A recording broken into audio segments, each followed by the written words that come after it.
Hey guys, look who's back. You know what that means? Canning season's in full swing. Now you might hear some background noise. I've got dehydrators running. I've got my dishwasher running.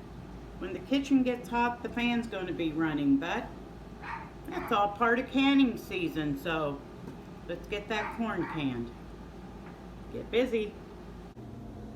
Alright guys, I gotta tell you, prep time is what takes the longest. So I've got a pan back here with my lids getting hot. Now we're pressure canning, so you don't have to sterilize. I've got a teapot full of water getting hot, and the water in my canner is getting hot. So this is our corn, this big old bucket. I'm going to start out with quarts. Chances are I'm going to also be having the little canner going. I'm just not real sure how much this is going to make. I may have 2 canners going today. So what I'm going to do is, what I'm doing today is raw pack, because I'm lazy. Hot pack is, you get it all hot, you let it simmer for 5 minutes, and then you pack it. You know, I'm lazy, I don't want to do that. So let me get the jars moved over here and get started, but you can see what I'll be dipping from. Okay, here's my first jar. Now for quarts, which is what I'm doing today, you add 1 teaspoon of salt. Remember, I just will let you look at me. Remember, canning and pickling salt or kosher salt, not table salt. It calls for a teaspoon. I'm not going to put that much in. I'm just going to put a half a teaspoon. I'm using less salt in my cooking, and we'll just add salt at the table as we want it. Let that settle down. Then pour your hot water over.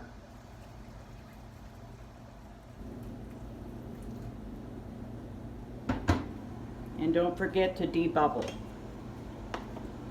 Use plastic or wood, something, do not use metal.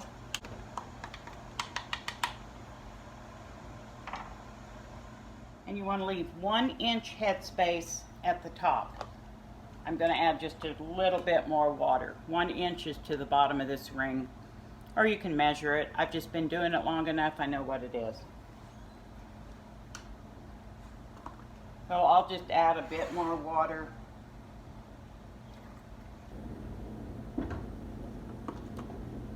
Then I'm going to put the ring on.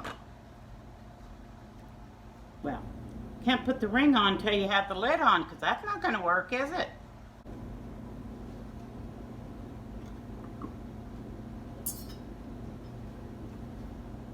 So now I have the lid on, and then I'll put the ring on. Remember, Tatler lids, don't tighten it all the way down.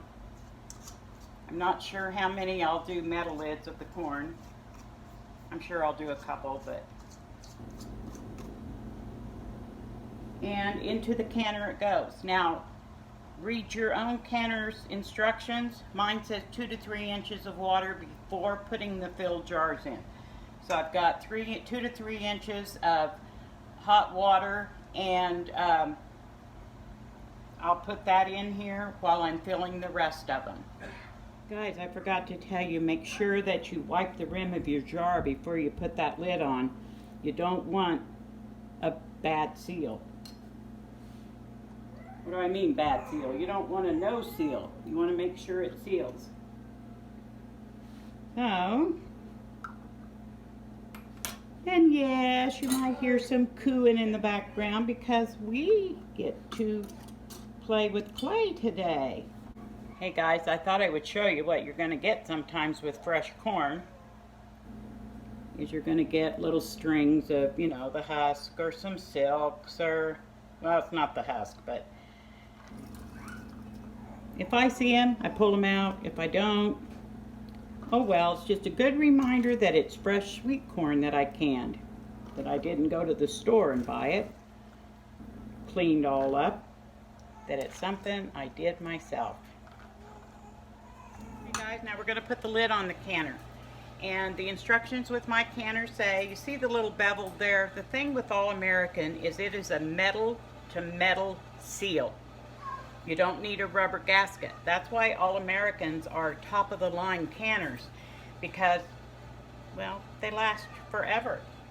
And you can pass these down generation to generation. Thank you, Cinnamon Girl. I just can't thank you enough. For those of you that don't know the story, I'll try to find the link and figure out how to add it to the video and you can see it. Anyway, so I'm on the side of the canner. Let's see if I can move you over here. There's a notch. Okay. Put your back down. Did that make you dizzy?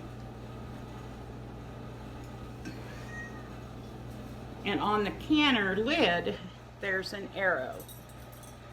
So you line up the arrow to the notch.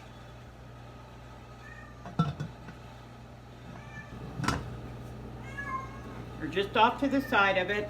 Then you rotate the lid until the arrow and the notch line up. Put a light on here. Now to tighten it down, you go opposite. There's 6 wing nuts that we have to tighten, and you're just going to bring them up at the beginning and loosely, just kind of tighten them down loosely. Don't get them real tight till you get all 6 up.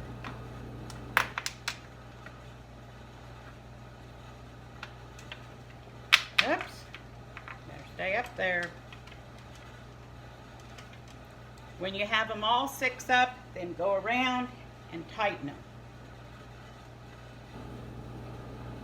You know, don't wrench them on there to where you can't get them off again, but get them pretty snug. Now, you're just going to let the canner come up to till it starts, here we go again, venting the steady stream of steam for 10 minutes, and then I'll put the weight on. And I told you earlier I've been wrong, it's 15 pounds pressure. These also have a pressure gauge on them that you can watch. I'm used to the jiggle, so I pay more attention to that, but I also keep an eye on the pressure gauge. So I'll be back when it starts to steam. You know, that steady stream of steam. Try saying that 3 times fast. Okay guys, we got that steady stream of steam going.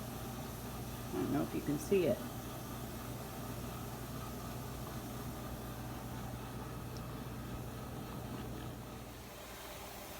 Okay guys, it's been doing its thing. Let's just put it that way. For the 10 minutes. So now I'm going to put the 15-pound weight on it. And I'm going to wait for it to start jiggling. At the same time, of course, I'll be watching the pressure gauge. There's the timer. Okay. I'll come back when it starts doing the little jiggle thing. And yes, I'm fixing to fill up the small canner as well. I think I made a boo-boo. I didn't realize how much corn I had. Now I'm going to be doing pints. If I'd realized what I had, I could have used stacked pints in Cinnamon Girl and put my quarts in here. Sometimes it's a guessing game on how much product you have. Alright guys, I need to share this with you. This is one of a canner's worst nightmares. Well, I had a jar break. It was my own fault. I had a feeling it was going to happen. As I was getting to the bottom of this pan of corn, I had put water and ice over it last night, and when I got to the bottom, I was getting to the colder liquid. What I'm going to do is dump all the jars that I'd already filled back into the pan and get it hot and pack it hot, or can it hot pack. So this is a very important lesson. If you're going to put into hot water, and most of the time it's boiling, you make sure that you have hot product or your jar is going to break. The saddest part about this is I'm about out of pint jars. Not only do you lose your product, but you lose your jars. And anybody that cans knows these can be expensive. I've always bought used, but anyway, I got a Mel of a Hess to clean up here, and then I got to get on to getting it all repacked, everything washed up. Lesson learned, guys. Learn from me. Don't make that mistake. Okay, guys, I've got it set now. It's only jiggling 3 or 4 times a minute, and it's just a light jiggle. I'll also make sure this stays at 15 pounds. And for quarts, I have quarts in here. It's 1 hour and 25 minutes. You start your timing once it starts acting like this. So I'll be back in 1 hour and a half. All right, guys, I got my hot, clean jars here. Well, now they're warm, but they're not cold. And I heated this back up. I've got it hot. And really, hot pack is exactly the same as raw pack. You just put everything in hot. So,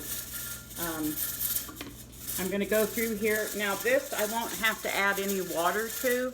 And I've also already added salt to my jars to make it go quicker. I shouldn't have to add much water to because there's so much liquid in here that I'll just use the corn liquid. And it's going to be kind of milky, so don't be thinking I'm doing cream corn. But I'm switching to quarts. I'm almost out of pints, and I need those for other things. So I don't know how many quarts I'm going to get out of this, but it's going to be good. I'll get them all filled up and in the canner, and I'll be back. All right, guys. As you can see, this cinnamon girl still going away. She has 30 minutes left, and I'm going to be putting the lid on this last one. I ended up with 1, 2, 3, 4 quarts, and I did do 1 pint. I gift some of this food. So let's get that going. Be back later. All right, guys. Cinnamon girl is done. What you have to do now is do not pull this off. Don't try to immerse it in water or throw water on it to bring the temperature down. You need to let it come down to 0 on its own. And I'm not sure how long it'll take, but we'll be back.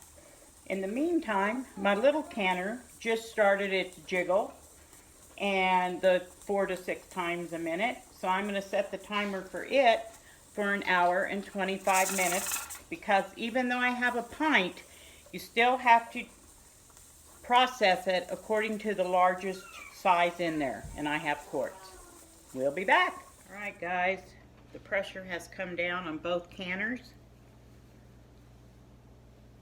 This one is smaller. It doesn't take as long for the pressure to come down. But we're going to open it. And now that I remember, I don't think I have any Tatler lids in this little canner, but I'll have to look. I got my gloves on because of my Tatlers. Okay, remember, anytime you take one of these lids off, open it away from you so you don't get a steam burn. Okay, now on Cinnamon Girl, you take it off the same way that you put it on. I'm going to go around and loosen all the wing nuts, and then I'll drop it down, and then we turn the lid, take it off. Okay, I ended up with 1, 2, 3, 4, 5, 6, 7, 8, 9, 10 quarts. One of those 1.5 pint and a pint. Not too bad. All right, guys, this is how I can corn. Okay, remember now, corn is a low acid food. You must pressure can it. Yes, I know. I've heard it. I've heard it on everything. My grandma used to water bath can corn and did just fine. Nobody died, nobody got sick. And like I told you before, okay, it's your family, you do what you want. I'm just not going to risk. The problem is botulism, guys, and that can be fatal. So low acid foods need to be pressure canned. Anyway, hope you enjoyed that. I'm also doing freezing and dehydrating corn. I don't know, is it going to be one big video or several small ones. You know me, you never know.